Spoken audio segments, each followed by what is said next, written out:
నమస్తే, welcome to our channel. నేను సిరి. YCP మాజీ ఎమ్మెల్యే అరెస్ట్ కాబోతున్నారా? పోక్సో చట్టం కింద తనని అరెస్ట్ చేస్తున్నట్టు వార్తలు వస్తున్నాయి. మరి ఏం జరిగింది ఏంటనేది, అసలు తను అంటే ఒక ఎమ్మెల్యే స్థాయిలో ఉండి ఇలాంటి పనులకి ఎలా పాల్పడ్డారు ఏంటి, అండ్ దానికి సంబంధించిన వీడియో కూడా ఒకటి సోషల్ మీడియాలో వైరల్ అవుతుంది. సో ఈ అంశానికి సంబంధించి మనకి ఇంకా పూర్తిగా వివరించడానికి మనతో పాటు ఉన్నారు ప్రముఖ సీనియర్ జర్నలిస్ట్ దుర్గా కుమార్ గారు. నమస్కారం సార్. నమస్కారం సిరి, మన వీక్షకులు కూడా నమస్కారం సార్. వైసీపీ మాజీ ఎమ్మెల్యే ఎవరైతే ఉన్నారో తనని పోక్సో చట్టం కింద అరెస్ట్ చేయబోతున్నారని చెప్పేసి అయితే వార్తలు వస్తున్నాయి సార్. తన ఇంట్లో పనిచేసే ఒక అమ్మాయి పని పిల్లని మీతో అసభ్యకరంగా వ్యవహరించారని చెప్పేసి ఆ వీడియో ఇప్పుడు సోషల్ మీడియాలో వైరల్ అవుతుంది. మరి నిజంగా తనని అరెస్ట్ చేసే అవకాశం ఉందంటారు? ఇప్పుడు చట్టం తన పని చేసుకెళ్తుంది అంటారు కదమ్మా. ఇప్పుడు ఎవరు ఎమ్మెల్యేనా, ఎంపీనా, మినిస్టర్ అనేది, ఎక్స్ మినిస్టర్ అనే పాయింట్ రాదు కదా.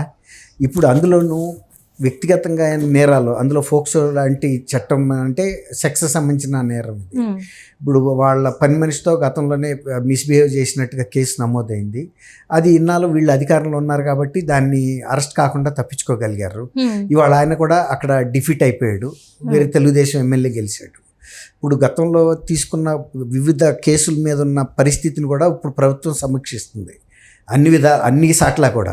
కాబట్టి గతంలో ఎమ్మెల్యేల మీద బుక్ అయిన, ఎంపీల మీద, ప్రజాప్రతినిధుల మీద బుక్ అయిన కేసెస్ వాటిని ఖచ్చితంగా వాళ్ళు అధికారంలో ఉంటే ఆపగలరు, కానీ అధికారంలో లేని సమయంలో ఆపలేరు కదా. అందువల్ల తెలుగుదేశం కూడా ఇప్పుడు వాటన్నిటినీ సమీక్షిస్తుంది. అందులో భాగంగానే ఇప్పుడు ఈయన అరెస్ట్ అయినట్టు కూడా వైరల్ అవుతుంది. వాళ్ళకపోయినా రేపైనా అరెస్ట్ అయ్యే అవకాశం ఖచ్చితంగా ఉంది. ఈయన పేరు సుధాకర్ రావు. కోడుమూరు అంటే కర్నూలు పక్కనే ఉంటుంది, ఆదోని రూట్లో నియోజకవర్గం. అది ఒక రకంగా వెనకబడిన ప్రాంతం కూడా. అట్లాంటి నియోజకవర్గంలో ఇప్పుడు పిన్నెల్లి రామకృష్ణారెడ్డినేమో ఈ ఎలక్షన్ అఫెన్సెస్ కింద ధ్వంసం మీద అరెస్ట్ అయ్యాడు. ఇప్పుడు ఇది ఫోక్సో చట్టం. అట్లా ఎమ్మెల్యేస్ మీద ఎవరి మీద ఏ కేసెస్ ఉన్నా ఇప్పుడు తెలుగుదేశం అయితే దాన్ని పరిగణలోకి తీసుకోవాల్సిన అవసరం లేదు కదా.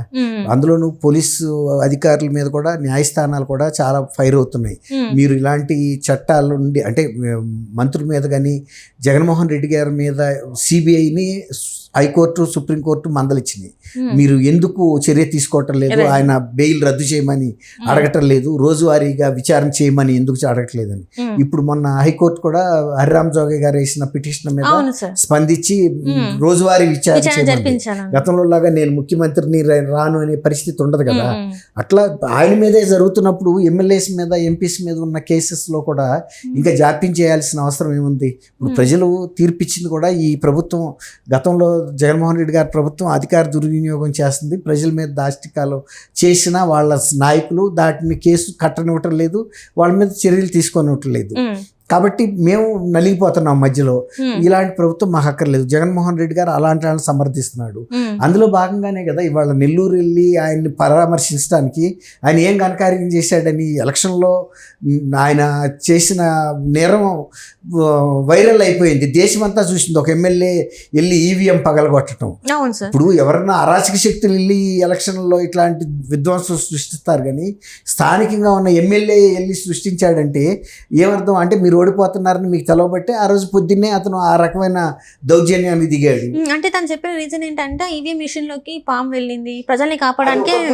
అండ్ ఇప్పుడు జగన్మోహన్ రెడ్డి గారు ఏం చెప్తున్నారంటే అదేం లేదు, తను రిగ్గింగ్ జరిగింది, టీడీపీ పార్టీకి వాళ్ళు రిగ్గింగ్ చేస్తున్నారు, అందుకే ధ్వంసం చేశారంటే ఒక రకంగా వాళ్ళు చేసిన తప్పు అని ఇండైరెక్ట్ గా ఒప్పుకుంటున్నట్టే కదా. ఒప్పుకున్నట్టే, కిందసారి పాము వెళ్ళింది అనేది అబద్ధం అని కూడా తెలిపినట్టే కదా. అండ్ ఇంకొకటి ఏంటంటే ఇప్పుడు జైలుకి వెళ్ళి జగన్మోహన్ రెడ్డి గారు తను పరామర్శించడం పక్కన పెడితే ఇండైరెక్ట్ గా ఆ పిన్నెల్లి గారిని ఇరికించినట్టు, ఇంకా వీళ్ళే ఒప్పించి నువ్వు తప్పు చేసావు, నువ్వు ఇంకా జైల్లో ఉండాలన్నట్టు ఇండైరెక్ట్ గా వీళ్ళు సంకేతాలు ఇస్తున్నట్టేమో అనిపిస్తుంది. మరి అవును, ఇప్పుడు ఆయన ఇప్పుడు వరకు కూడా ఆయన ఏం చెబుతున్నాడు, నేను పగలగొట్టలేదు, అది మార్ఫింగ్ అని కూడా చెప్పారు.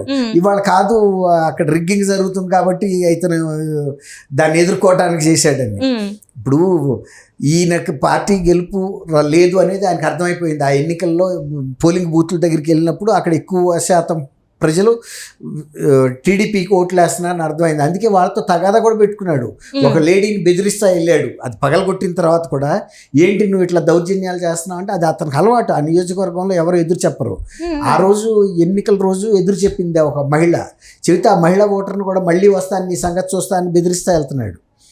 అసలు నాకు అర్థం కాని విషయం ఏంటంటే సార్, ఇక్కడ వీళ్ళు ఎమ్మెల్యేలు మంత్రుల పదవుల్లో ఉండి, అంటే రాష్ట్రంలో ఉన్న ప్రజలకి ఏది మంచి ఏది చెడు అని చెప్పాల్సిన పదవిలో ఉండి వీళ్ళు ఇలాంటి పనులకి పాల్పడుతున్నారు అంటే మీరు ప్రజలకు ఎలాంటి మెసేజ్ ఇస్తున్నట్టు? ప్రజలకి వాళ్ళు ఏమి మెసేజ్ ఇవ్వదలుచుకున్నారో ఇచ్చారు. ప్రజలు కూడా వీళ్ళకి ఏం మెసేజ్ ఇవ్వదలుచుకున్నారో ఇచ్చేశారు. మన ఎలక్షన్లో మేము మారము, మేము ఈ దౌర్జన్యాలు చేస్తాం మీ మీద, మీరు మాకు బానిసల్లాగా పడి ఉండాలనే ఒక అహంకార ధోరణి.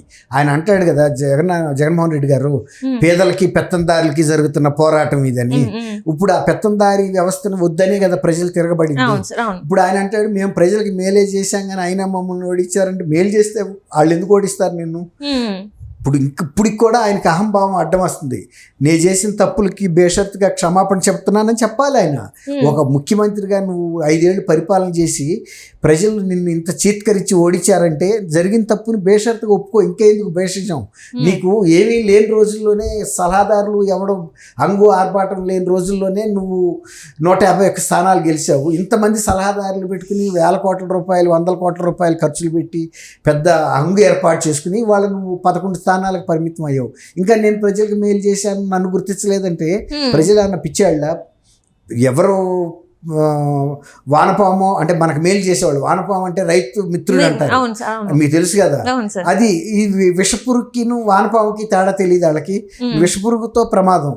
అందుకని నిన్ను తల పగలగొట్టేశారు. నువ్వు వద్దు, నీ ప్రభుత్వం వద్దు, నువ్వు వద్దని. కాబట్టి ఇవాళ ఆయన బయటకు వచ్చి ఎన్ని చెప్పినా ఇవాళ పిన్నెల్లి రామకృష్ణారెడ్డి గారి గురించి కీర్తి ఇచ్చిన కొద్దీ ఆయన పరువు ప్రతిష్టలు దిగజారితే ప్రజా వ్యతిరేకత వస్తుంది ఆయన మీద. అంటే ఇప్పటికి కూడా జగన్మోహన్ రెడ్డి గారు మారలేదు అనడానికి ఇది ఒక నిదర్శనం అనుకోవచ్చా? ఖచ్చితంగా. అసలు మనుషులు మారమ్మా. ఇప్పుడు ఒక వ్యక్తి ఒక లక్షణాలు ఒక కొన్ని అలవాట్లకి బానిస అయ్యాడంటే ఆయనకి ఇప్పుడు అదే జరగాలి. ఇవాళకి కూడా ఆయనకి నేను ఒక ముఖ్యమంత్రి హోదాలో ఉండాలనుకునే మాట్లాడుతున్న ఇది కనపడుతుంది ఆయన అహంభావం. అంతేగాని నన్ను ప్రజలు తిరస్కరించినప్పుడు నాలో తప్పులు నేను సమీక్షించుకుని సవరించుకుంటాననే ఆలోచన రావాలి కదా ఎవరికైనా. ఆయన ఇంకా ఇప్పుడు కూడా వార్నింగ్లు ఇస్తున్నాడు. తెలుగుదేశం ఆయనకు ప్రతిపక్షం అనుకుని తెలుగుదేశానికి అధికారం ఇచ్చారు 164 సీట్లు ఇచ్చి.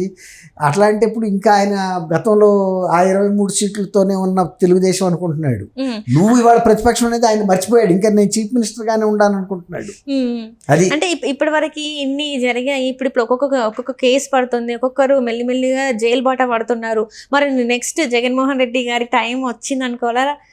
ఇంకా ఆయన కూడా జైలు బాటే అనుకోవాలి. ఉన్న కేసులు ఎవరి మీద ఉన్నాయమ్మా? అంత పెద్ద కేసులు భారతదేశంలో కూడా ఎవరి మీద లేవు. అంత ఆర్థిక నేరాలు అంత ఆర్థిక నేరాలు లేవు సార్, కరెక్టే. కానీ ఆయన ఉన్నట్టు ఇంత హ్యాపీగా ఇంత ఉల్లాసంగా ఉత్సాహంగా బయట తిరిగే వ్యక్తి కూడా ఎవరు లేరు కదా. ఎందుకంటే 12 అంతకన్నా చేయగలిగింది ఏం లేదు.